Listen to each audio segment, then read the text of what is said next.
Subhanallah walhamdulillah wa la ilaha illallah. Subhanallah walhamdulillah wa la.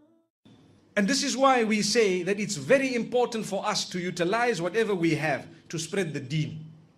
Moments ago, I was speaking to a few friends, and we spoke about how today people say, for example, that you see, why is it that you're making use of these social networking platforms to spread the deen? It's not a madrasa. You're not supposed to be doing it.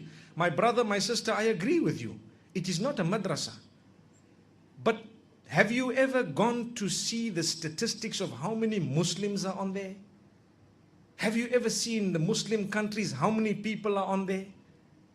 And they refuse to come for Jumu'ah. They don't go to any madrasa. They don't have any dose of any form of spiritual words besides that which comes on the social media. So we are left with no option but to get up and save them through that. Just like if I were to tell you, my brother, for you to touch a woman who is not related to you is haram. But if she is drowning in the ocean, for you to go and save her is farad, compulsory. And at that time you will not just touch her. You will hold her, you will grip her, you will bring her tight to you and swim ashore. And her husband will probably say, Jazakallah khair. Why? It's farad.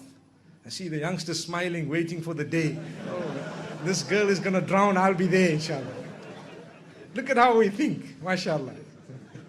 So, the point being raised is, sometimes there is something that might not be ideal, and it would not be permissible sometimes if the situation was ideal.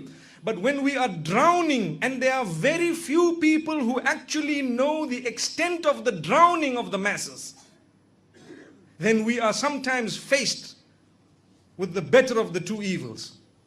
And we are forced to engage in something. Like I said, if I were to ask you today, how many of you utilize social networking?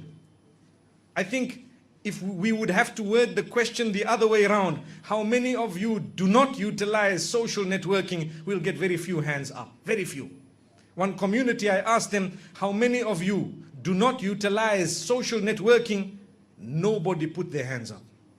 Nobody. Which means, well then, how many of you arrive early for Jumu'ah and learn at least 50 minutes or to an hour of your deen every week, and nobody's hands went up?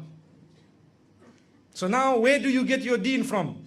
You are going to use your phone, you are going to use the media, you are going to sit in front of the television, come what may. I'd like to think perhaps more than 90% of the people seated here would probably have access to some of this or all of it, if not some.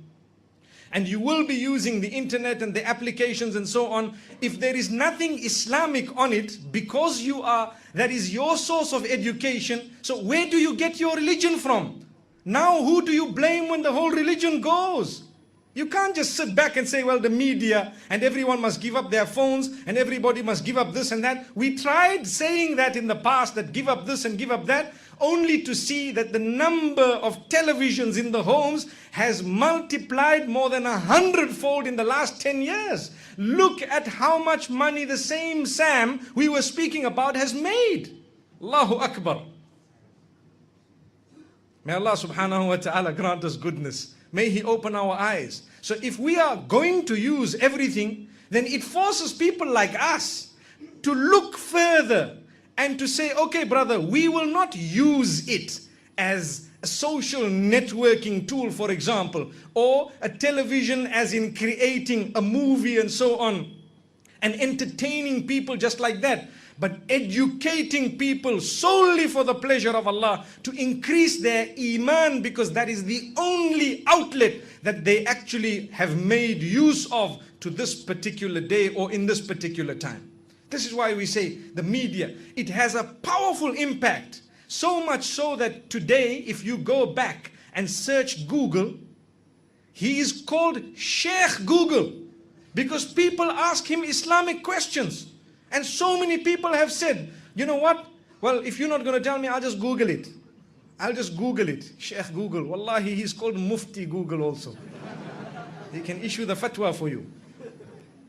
My brothers and sisters, it's a reality. And if you were to search what happened in some of the countries where turbulence occurred and governments were changed, they will tell you it's through Twitter and Facebook. That's what they will tell you. Social networking. If that is the power of the social networking and the media today, and if we have seen in front of our eyes, it has changed the minds of people or made them move, motivated them, given them direction. If we are not going to give Islamic direction through the same media, we have lost the battle.